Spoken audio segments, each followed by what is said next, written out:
ಎಲ್ಲರಿಗೂ ನಮಸ್ಕಾರ. ಇವತ್ತಿನ ವಿಡಿಯೋದಲ್ಲಿ ನನ್ನ ಅಮ್ಮ ಮಾಡ್ತಿದ್ದಂತಹ MTR ಬಿಸಿಬೇಳೆಬಾತ್ ಪೌಡರನ್ನು ಉಪಯೋಗಿಸಿ ರುಚಿಯಾದಂತಹ ಬಿಸಿಬೇಳೆಬಾತನ್ನು ಹೇಗೆ ಮಾಡೋದು ಅಂತ ನೋಡೋಣ. ನಾವು ಮೈಸೂರಿನಲ್ಲಿದ್ದಾಗ ಕ್ಯಾಂಟೀನನ್ನು ಮಾಡ್ತಾಯಿದ್ರು, ನಮ್ಮ ಅಪ್ಪ ಅಮ್ಮ ಇಬ್ಬರು ಸೇರಿ ಮಾಡ್ತಾಯಿದ್ರು. ಅಲ್ಲಿ ಈ ಬಿಸಿಬೇಳೆಬಾತು ತುಂಬಾ ಫೇಮಸ್ ಆಗಿತ್ತು. ಅದಕ್ಕೋಸ್ಕರ ನೆನಪಾಯಿತು ಅಂತ ಈ ವಿಡಿಯೋನ ಮಾಡ್ತಾಯಿದ್ದೀನಿ. Hello friends, welcome to Kavya's food paradise. ಮೊದಲಿಗೆ ತರಕಾರಿಗಳು ಏನೇನು ಬೇಕು ಅಂತ ನೋಡೋಣ. ಒಂದು ಆಲೂಗೆಡ್ಡೆ, ಒಂದು ಕ್ಯಾರೆಟ್, ಹಾಗೆ ಸ್ವಲ್ಪ ಬೀನಿಸ್ ತೊಗೊಂಡಿದ್ದೀನಿ, ಒಂದು ನವಿಲುಕೋಸು ತೊಗೊಂಡಿದ್ದೀನಿ, ಒಂದು ಕ್ಯಾಪ್ಸಿಕಮ್, ಹಾಗೆ ಅರ್ಧ ಕಪ್ ಆಗುವಷ್ಟು ಹಸಿ ಬಟಾಣಿಯನ್ನು ಕೂಡ ತೊಗೊಂಡಿದ್ದೀನಿ. ಇಲ್ಲಿ 1.5 ಕಪ್ ಆಗುವಷ್ಟು ಸೋನಾ ಮಸೂರಿ ಅಕ್ಕಿನ ತೊಗೊಂಡಿದ್ದೀನಿ. ನೀವು ಯಾವುದೇ ಅಕ್ಕಿ ಆದ್ರೂ ತೊಗೊಳ್ಬೋದು. ಹಾಗೆ 3/4 ಕಪ್ ಆಗುವಷ್ಟು ತೊಗರಿಬೇಳೆಯನ್ನು ತೊಗೊಂಡಿದ್ದೀನಿ. ಇದಕ್ಕೆ ಸಮ ಕೂಡ ಹಾಕ್ಕೊಳ್ಬೋದು. ಈಗ 1 ಕಪ್ ಅಕ್ಕಿ ತೊಗೊಂಡ್ರೆ 1 ಕಪ್ ಆಗುವಷ್ಟು ಬೇಳೆ ಕೂಡ ತೊಗೊಳ್ಬೋದು. ಆದರೆ ನಾವು ಹೇಗೆ ಕ್ಯಾಂಟೀನಲ್ಲಿ ಮಾಡ್ತಾಯಿದ್ವಿ ಅಂತ ತೋರಿಸ್ತಾ ಇರೋದ್ರಿಂದ ಇದೇ ರೀತಿ ನಾವು ಮಾಡ್ತಾ ಇರೋದು ಅಂತ ತೋರಿಸ್ತಾ ಇದ್ದೀನಿ. ಇಲ್ಲಿ ಚೆನ್ನಾಗಿ 2ರಿಂದ 3 ಸಾರಿ ಅಕ್ಕಿ ಮತ್ತು ಬೇಳೆಯನ್ನು ತೊಳೆದು ಇಟ್ಕೊಂಡಿದ್ದೀನಿ, ಸಪ್ರೇಟ್ ಇಟ್ಕೊಂಡಿದ್ದೀನಿ. ಇಲ್ಲಿ ತರಕಾರಿಗಳನ್ನು ಕೂಡ ಹಾಕ್ಕೊಳ್ತಾ ಇದ್ದೀನಿ. ಹಾಗೆ 1 ಸ್ಪೂನ್ ಆಗುವಷ್ಟು ಎಣ್ಣೆನ ಕೂಡ ಹಾಕ್ಕೊಂಡೆ. ತರಕಾರಿಗಳೆಲ್ಲವನ್ನು ಹಾಕ್ಕೊಂಡು ಆಲೂಗೆಡ್ಡೆ, ಬೀನಿಸ್, ಕ್ಯಾರೆಟ್, ಹಾಗೆ ನವಿಲುಕೋಸು ಎಲ್ಲವನ್ನು ಹಾಕ್ಕೊಂಡಿದ್ದೀನಿ. ಆದರೆ ಕ್ಯಾಪ್ಸಿಕಮ್ ನಮ್ಮ ಹತ್ರ ಹಾಕ್ಕೊಳ್ತಾ ಇಲ್ಲ, ಮತ್ತು ಬಟಾಣಿ ಕೂಡ ಹಾಕ್ಕೊಳ್ತಾ ಇಲ್ಲ. ಇದನ್ನು ಒಗ್ಗರಣೆಯಲ್ಲಿ ಹಾಕ್ಕೊಳ್ತೀನಿ.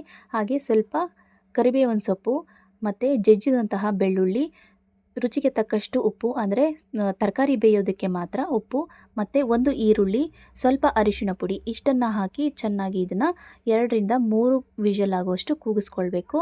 ನೋಡಿ, ಇದು ಆಗಿದೆ. ಈ ರೀತಿಯಾಗಿ ಬೆಂದಿರುತ್ತೆ. ನೋಡಿ, ತುಂಬಾ ಸಾಫ್ಟಾಗೂ ಬೆಂದಿರಲ್ಲ, ತುಂಬ ಬೆಂದಿಲ್ಲ ಅನ್ನೋ ರೀತಿಯಲ್ಲೂ ಇರೋದಿಲ್ಲ ಬೇಳೆ. ಅಷ್ಟು ಬೆಂದಿದ್ರೆ ಸಾಕಾಗುತ್ತೆ. ಇದಕ್ಕೆ ಇನ್ನೂ ಒಂದು ಸ್ವಲ್ಪ ನೀರನ್ನು ಹಾಕ್ಕೊಳ್ತಾ ಇದ್ದೀನಿ. ಈಗ ಅನ್ನ ಕೂಡ ಇನ್ನೊಂದು ಕುಕ್ಕರ್ನಲ್ಲಿ ಬೇಯಿಸಿಟ್ಕೊಂಡಿದ್ದೆ, ಅದು ಅನ್ನ ಮಾತ್ರ ಸಪ್ರೇಟ್ ಬೇಯಿಸಿಟ್ಕೊಂಡಿದ್ದೆ. ಹಾಗಾಗಿ ಅದನ್ನು ಇದಕ್ಕೆ ಹಾಕ್ಕೊಳ್ತಾ ಇದ್ದೀನಿ.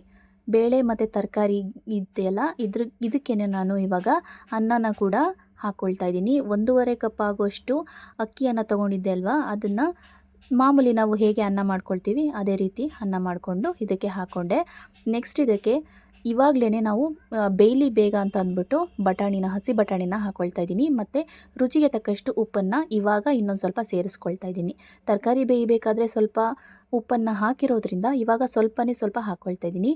ಇನ್ನೊಂದು ಬಾಣಲೆಗೆ 3ರಿಂದ 4 ಟೇಬಲ್ ಸ್ಪೂನ್ ಆಗುವಷ್ಟು ಎಣ್ಣೆನ ಹಾಕ್ಕೊಂಡಿದ್ದೀನಿ. ಅದಕ್ಕೆ 2 ಟೇಬಲ್ ಸ್ಪೂನ್ ಆಗುವಷ್ಟು ತುಪ್ಪವನ್ನು ಹಾಕ್ಕೊಂಡೆ.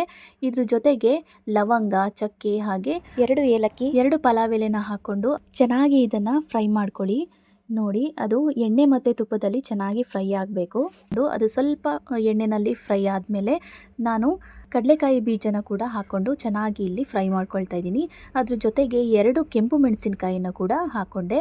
ಮತ್ತು 2 ಕಡ್ಡಿ ಆಗುವಷ್ಟು ಕರಿಬೇವಿನ ಸೊಪ್ಪನ್ನು ಹಾಕ್ಕೊಂಡು ಚೆನ್ನಾಗಿ ಇದನ್ನು ಮೊದಲಿಗೆ ಫ್ರೈ ಮಾಡ್ಕೊಳ್ಬೇಕು. ಆಮೇಲೆ ಸ್ವಲ್ಪ ಒಂದು ಟೇಬಲ್ ಸ್ಪೂನ್ ಆಗುವಷ್ಟು ಗೋಡಂಬಿನ ಹೀಗೆ ಸಣ್ಣದಾಗಿ ಕಟ್ ಮಾಡಿ ಹಾಕ್ಕೊಂಡಿದ್ದೀನಿ. 1 ಈರುಳ್ಳಿನ ಹಾಕ್ಕೊಳ್ತಾ ಇದ್ದೀನಿ. ನೀವು ಇಲ್ಲಿ ಸಣ್ಣ ಈರುಳ್ಳಿನ ಕೂಡ ಹಾಕ್ಕೊಳ್ಬೋದು. ನೆಕ್ಸ್ಟ್ ಇದಕ್ಕೆ ನಾನು ಜಜ್ಜಿದಂತಹ ಬೆಳ್ಳುಳ್ಳಿನ ಕೂಡ ಹಾಕ್ಕೊಳ್ತಾ ಇದ್ದೀನಿ. ಮೊದಲು ಕೂಡ ಹಾಕ್ಕೊಂಡಿದ್ದೆ ಬೆಳ್ಳುಳ್ಳಿನ, ಈಗಲೂ ಕೂಡ ಸ್ವಲ್ಪ ಹಾಕ್ಕೊಳ್ತಾ ಇದ್ದೀನಿ. ಮತ್ತು ಶುಂಠಿ ಬೆಳ್ಳುಳ್ಳಿ ಪೇಸ್ಟ್ ಅರ್ಧ ಸ್ಪೂನ್ ಆಗುವಷ್ಟು ಸಾಕು, ಅಷ್ಟನ್ನು ಹಾಕ್ಕೊಂಡು ಇದನ್ನು ಚೆನ್ನಾಗಿ ಹಸಿ ಸ್ಮೆಲ್ ಹೋಗೋವರೆಗೂ ಚೆನ್ನಾಗಿ ಫ್ರೈ ಮಾಡಿಕೊಂಡೆ. ಇದಾದಮೇಲೆ ಈರುಳ್ಳಿ ಇದೆಲ್ಲ ಬೆಂದ ಮೇಲೆ ನಾನು 2 ಟೊಮೆಟೊವನ್ನು ತೊಗೊಂಡಿದ್ದೆ, ಅದನ್ನು ಚೆನ್ನಾಗಿ ಹಾಕ್ಕೊಂಡು ಅದನ್ನು ಫ್ರೈ ಮಾಡ್ಕೊಳ್ತಾ ಇದ್ದೀನಿ. ನೋಡಿ, ಹುಣಸೆ ರಸನೂ ಕೂಡ ತೊಗೊಳ್ತಾ ಇದ್ದೀನಿ. ಒಂದು ಅರ್ಧ ನಿಂಬೆಹಣ್ಣಿನ ಗಾತ್ರದಷ್ಟು ಹುಣಸೆ ರಸನ ಹಾಕ್ಕೊಂಡು ಇದನ್ನು ಚೆನ್ನಾಗಿ ಫ್ರೈ ಮಾಡ್ಕೊಳ್ಬೇಕು. ಇದೆಲ್ಲ ಫ್ರೈ ಆದಮೇಲೆ ನಾನು ಇಲ್ಲಿ ಕ್ಯಾಪ್ಸಿಕಮ್ನ ಹಾಕ್ಕೊಳ್ತಾ ಇದ್ದೀನಿ. ನೀವು ಫಸ್ಟಿಗೆ ಬೇಕಿದ್ದರೆ ಕ್ಯಾಪ್ಸಿಕಮ್ನ ಹಾಕ್ಕೊಳ್ಬೋದು, ಅದು ಕೂಡ ಚೆನ್ನಾಗಿರುತ್ತೆ. ಮತ್ತು ತುಪ್ಪದಲ್ಲಿನೂ ಕೂಡ ನೀವು ಹುರಿದ್ಬಿಟ್ಟು ಹಾಕ್ಕೊಳ್ಬೋದು ಕ್ಯಾಪ್ಸಿಕಮ್ನ ಮಾತ್ರ. ನೆಕ್ಸ್ಟ್ ಇಲ್ಲಿ ಕೊಬ್ಬರಿ ಮತ್ತು ಕೊತ್ತಂಬರಿ ಸೊಪ್ಪನ್ನು ಹಾಕ್ಕೊಂಡು ಚೆನ್ನಾಗಿ ಫ್ರೈ ಮಾಡ್ಕೊಳ್ತಾ ಇದ್ದೀನಿ. ಇದಾದಮೇಲೆ ಬಿಸಿಬೇಳೆಬಾತ್ ಪೌಡರ್, ಅಂದರೆ MTR ಬಿಸಿಬೇಳೆಬಾತ್ ಪೌಡರ್ನ ಹಾಕ್ಕೊಂಡು ಇದು ಎಣ್ಣೆನಲ್ಲೇ ಸ್ವಲ್ಪ ಫ್ರೈ ಮಾಡ್ಕೊಳ್ಬೇಕಾಗತ್ತೆ. ಒಂದು 20 ಸೆಕೆಂಡಷ್ಟು ಅಥವಾ 30 ಸೆಕೆಂಡಷ್ಟು ಇದನ್ನು ಫ್ರೈ ಮಾಡ್ಕೊಳ್ಳಿ. ಫ್ರೈ ಆದಮೇಲೆ ನಾವು ಬೇಯಿಸಿಟ್ಕೊಂಡಿರುವಂತಹ ಬೇಳೆ, ತರಕಾರಿಗಳು, ಅನ್ನ ಇದನ್ನೆಲ್ಲ ಒಂದು ಕುಕ್ಕರ್ನಲ್ಲಿ ಬೇಯಿಸಿ ಇಟ್ಕೊಂಡಿದ್ದೆ ಅಲ್ವಾ, ಅದನ್ನು ಇದಕ್ಕೆ, ಅಂದರೆ ಈ ಒಗ್ಗರಣೆಗೆ ಹಾಕ್ಕೊಳ್ತಾ ಇದ್ದೀನಿ. ಅಥವಾ ನೀವು ಆ ಕುಕ್ಕರ್ಗೆ ಒಗ್ಗರಣೆ ಮಾಡ್ಕೊಂಡಿರೋದನ್ನು ಹಾಕ್ಕೊಳ್ಬಹುದು. ಇದನ್ನು ಹಾಕ್ಕೊಂಡು ಇದನ್ನು ಚೆನ್ನಾಗಿ ನೀವು ಮಿಕ್ಸ್ ಮಾಡ್ಕೊಳ್ಬೇಕು. ಅಂದರೆ ಲೋ ಫ್ಲೇಮ್ನಲ್ಲೇ ಇಟ್ಕೊಂಡು ಚೆನ್ನಾಗಿ ಫಸ್ಟಿಗೆ ಮಿಕ್ಸ್ ಮಾಡ್ಕೊಳ್ಬಿಡಿ. ಆಮೇಲೆ ನೀವು ಬೇಯಿಸ್ಕೊಳ್ಳಿ. ಬಟಾಣಿ ಕೂಡ ಸ್ವಲ್ಪ ಬೆಂದಿದೆ, 50% ಬೆಂದಿದೆ. ಇವಾಗ ಇನ್ನೂ ಒಂದು ಸ್ವಲ್ಪ ಬೇಯಿಸ್ತೀವಿ ಅಲ್ವಾ, ಆವಾಗ ಇದು ಚೆನ್ನಾಗಿ ಬೆಂದ್ಕೊಳ್ಳುತ್ತೆ. ನೋಡಿ, ಈ ರೀತಿಯಾಗಿ ಚೆನ್ನಾಗಿ ಫಸ್ಟಿಗೆ ನಾವು ನೀರು ಎಲ್ಲ ಕನ್ಸಿಸ್ಟೆನ್ಸಿ ನೋಡಿಕೊಂಡು ಸ್ವಲ್ಪ ತೆಳುವಾಗೇ ಮಾಡ್ಕೊಳ್ಬೇಕು. ತೆಳುವಾಗಿ ಮಾಡಿಕೊಂಡ್ರೆ ಅದು ಸ್ವಲ್ಪ ತಣ್ಣಗಾದ್ರೂ ಕರೆಕ್ಟಾಗಿ ಇರುತ್ತೆ.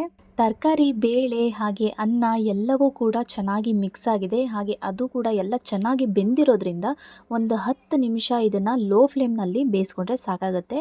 ನೋಡಿ, ಇಲ್ಲಿ ಒಂದು ಪ್ಲೇಟ್ ಮೇಲೆ ನಾನು ಬಾಳೆ ಎಲೆಯಲ್ಲಿ ಕೊಡ್ತಾಯಿದ್ದೀನಿ. ಹೀಗೆ ನಾವು ಒಂದೊಂದು ಟೈಮ್ ಕೊಡ್ತಾ ಇದ್ವಿ, ಹಾಗಾಗಿ ಬಾಳೆ ಎಲೆ ಇತ್ತು ಅಂತಂದ್ಬಿಟ್ಟು ಅದಕ್ಕೆ ಸರ್ವ್ ಮಾಡ್ಕೊಳ್ತಾ ಇದ್ದೀನಿ.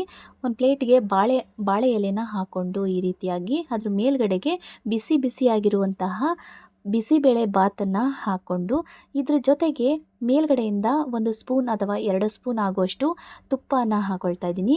ಈ ತುಪ್ಪನ ಹಾಕ್ಕೊಂಡು ಮೇಲೆ ಮಿಕ್ಸ್ಚರ್ನ ಹಾಕ್ಕೊಳ್ತಾ ಇದ್ದೀನಿ ನಾನು.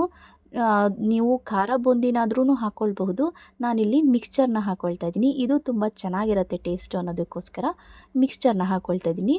ನೋಡಿ, ಇದು ರೆಡಿಯಾಗಿದೆ. ಇದ್ರ ಜೊತೆಗೆ ನಾನಿಲ್ಲಿ ಸೌತೆಕಾಯಿಯನ್ನು ಕಟ್ ಮಾಡಿ ಇಟ್ಕೊಂಡಿದ್ದೀನಿ. ಈ ಸೌತೆಕಾಯಿಗೆ ಉಪ್ಪು, ಖಾರ ಮತ್ತು ಚಾಟ್ ಮಸಾಲ ಇದನ್ನೆಲ್ಲ ಮಿಕ್ಸ್ ಮಾಡಿಬಿಟ್ಟು ಅದ್ರ ಮೇಲ್ಗಡೆ ಸ್ಪ್ರಿಂಕಲ್ ಮಾಡಿಕೊಂಡೆ ಪೌಡರ್ನ. ಇದ್ರ ಜೊತೆಗೆ ತಿಂತಾಯಿದ್ರೆ ತುಂಬಾ ಟೇಸ್ಟಿಯಾಗಿರುತ್ತೆ. ಬಿಸಿಬೇಳೆಬಾತ್ ಹಾಗೆ ಮಿಕ್ಸ್ಚರ್, ಅದ್ರ ಜೊತೆಗೆ ತುಪ್ಪ, ಅದ್ರ ಜೊತೆಗೆ ಸೌತೆಕಾಯಿ, ಇದೆಲ್ಲವನ್ನು ಮಿಕ್ಸ್ ಮಾಡಿಕೊಂಡು ತಿಂದು ನೋಡಿ. ಒಮ್ಮೆ ಟೇಸ್ಟ್ ಮಾಡಿ, ನಿಮಗೂ ತುಂಬಾ ಇಷ್ಟ ಆಗುತ್ತೆ.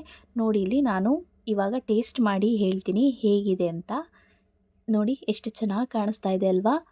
ನಮ್ಮಮ್ಮ ಮಾಡ್ತಾ ಇದ್ದಿದ್ದು ನೆನಪಾಯಿತು, ಅದಕ್ಕೋಸ್ಕರ ಈ ವಿಡಿಯೋನ ಮಾಡ್ತಾಯಿದ್ದೀನಿ. ಈ ವಿಡಿಯೋ ನಮ್ಮಮ್ಮಂಗೋಸ್ಕರ ಅರ್ಪಣೆ ಮಾಡ್ತಾಯಿದ್ದೀನಿ ಅಂತಂದ್ರೂ ತಪ್ಪಾಗೋದಿಲ್ಲ. ತುಂಬಾ ಈಗಲೂ ಅದೇ ಟೇಸ್ಟಿಯಾಗಿ ಮಾಡ್ತಾರೆ, ತುಂಬಾ ಚೆನ್ನಾಗಿರುತ್ತೆ. ನೋಡಿ, ತುಂಬಾ ಚೆನ್ನಾಗಿದೆ. ನಿಜವಾಗ್ಲೂ ನೀವು ಒಮ್ಮೆ ಟ್ರೈ ಮಾಡಿ.